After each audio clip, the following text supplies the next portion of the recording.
Con el doctor Fernando Zacoto, presidente de la Sociedad Ecuatoriana de Salud, vamos a hablar del veto al COS. Doctor, buenos días, bienvenido. Buenos días, Janet, muchas gracias. En principio, todo el mundo está contento de que se haya vetado totalmente ese documento que por muchos ha sido catalogado como un Frankenstein, como un mamotreto, como una cosa que no responde a las necesidades que tenía la salud. ¿Coincide usted?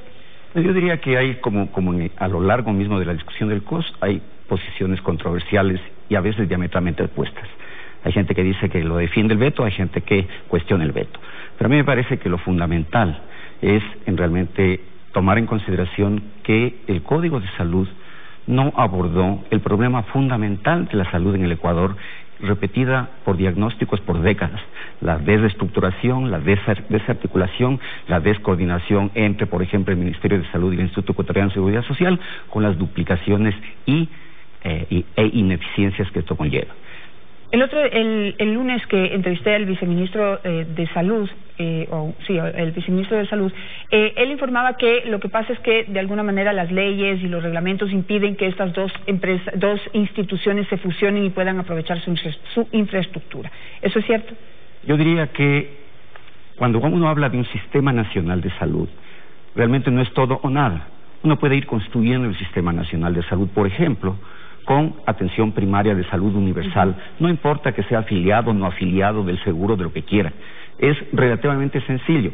Voy a ver un ejemplo que es lo que se puso en el COS. Se dijo que, correctamente, cada familia se adscribirá a la unidad de salud más cercana.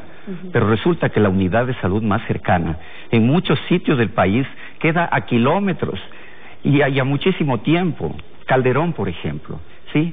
Alrededor de 300,000 habitantes.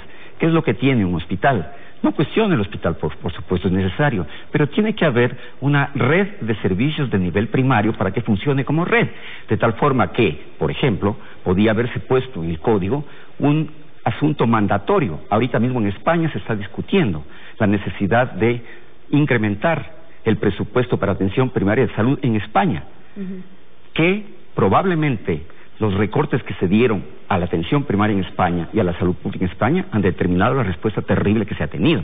Entonces, ese es, por ejemplo, una cuestión taxativa mandatoria que podría hacerse.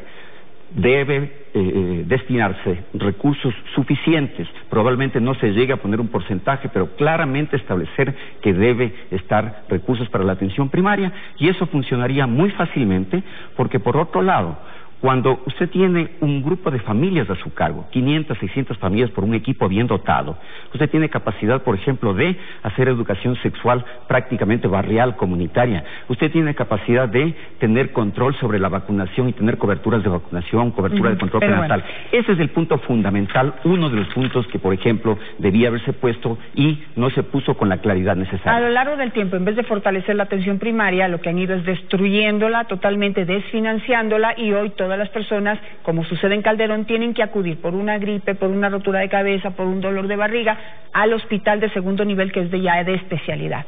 Y eso congestiona todo y da como resultado el caos que tenemos, ¿verdad? Correcto.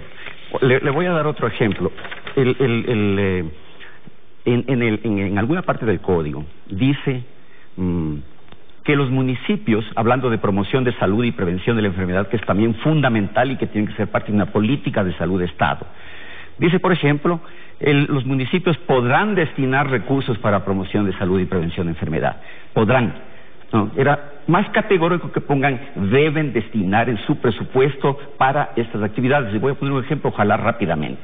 Cuando estuvo el alcalde de Quito, de asambleísta, yo recuerdo que puso algo así, que se destinará un X% para prevención en los municipios. Pero ¿qué resulta? Que cuando fue alcalde, resulta que destruyó el programa Salud al Paso de promoción de la salud. ¿Y por qué es eso? Porque escogió a una persona que era un intensivista, que no tenía competencias de gestión de salud pública. Entonces, todo eso está entrelazado. La ley por sí sola no hace milagros. La ley tiene que insertarse dentro de esquemas de gestión que permitan tener resultados y que permitan, en definitiva, esto, que es tan difícil de que la gente comprenda, gestionar la salud pública, y para ello, por ejemplo, se requiere algo que también estaba en el código, que la distribución territorial se normará por lo que dice la SEMPLAS. Pero si las Emplades acaba de hacer desde el 2012, y este gobierno no lo cambió, esta distribución territorial que es absurda, administraciones zonales que hacen que en este momento la pandemia en Puerto Quito se maneje desde el TENA, pero es que no hay razón. Todos estos elementos hacen parte de lo que tiene que ser una gestión competente. Y cuando yo me refiero a personas, por ejemplo, a perfiles, el perfil tiene que ser para salud pública, perfil honestidad, competencia y experiencia, fundamental. Pero si es importante el nivel central, para mí más importante es ese director parroquial de salud. Por tanto, hay que hacer toda una reingeniería. Las unidades primarias de salud, en su gran mayoría en este momento están conducidas por médicos rurales, que es valioso su aporte, pero por Dios, tienen que ser reemplazados cada 9-10 meses, entonces vuelve a todo lo que implica, entonces qué capacidad y qué confianza tendrá la gente en llegar a ese servicio de primer nivel. Otro asunto muy importante que no fue abordado por el COS y que hemos conversado con usted en muchas ocasiones es la necesidad digamos, pensar sobre una salud preventiva. Es decir, que no trabaje sobre los que ya nos enfermamos, digamos, que no esté lista para atender a los que se enferman, sino que prevenga para que la gente se enferme menos.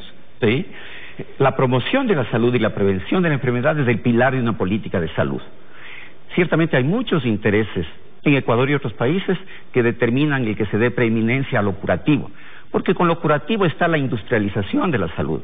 Cuando usted tiene que construir unos 15, 20 pequeñas unidades de salud, el monto es bajo, pero el beneficio es altísimo para la gente. Cuando usted construye un hospital, haga 50, 60, 80 millones de dólares, pueden haber múltiples intereses, y los ha habido. Y ese es un problema que también hay que enfrentar en términos de la corrupción que se ha dado en el sector salud, que es inaceptable. Doctor, para concluir, digamos, en este documento que afortunadamente fue vetado porque lo que intentaron es políticamente darle gusto a todo el mundo, ¿qué espera usted? Ahora hay que esperar un año, pero ¿qué espera que suceda en este año y con este documento? Es que yo diría que no es posible plantearse en términos de este COS después de un año. Lo que hay que hacer en este momento, y la Sociedad Ecuatoriana de Salud Pública humildemente ha hecho un llamado, es hacer un acuerdo nacional con los decisores nacionales de política para que por Dios alguna vez se hagan las cosas que deben hacerse sustentadas técnica y científicamente en salud pública, con los candidatos, los pocos que realmente son rescatables, con pocos asambleístas rescatables. Creo que es necesario una interlocución para que ellos entiendan la importancia de la salud pública, y los candidatos en un momento dado, por ejemplo, un cordial amigo me dijo, no hay que poner en las sugerencias que nosotros poníamos, era designar autoridades competentes, etcétera, y él nos corrigió, no designar, seleccionar, hacer, porque eso es lo fundamental, tener personas con honestidad, con competencia y con experiencia, para que junto con la juventud se haga entonces como cualquier institución y podamos caminar hacia adelante. Gracias, doctor, por estar esta mañana con nosotros, nuevamente señalando lo que hay que hacer. Un acuerdo nacional, en este caso usted plantea, ojalá le hagan caso. Gracias, doctor. Muchas gracias. Hasta aquí los desayunos 24 horas. Luego del corte estará con ustedes Vicente Albornoz con Economía para Todos. Que tengan un buen día.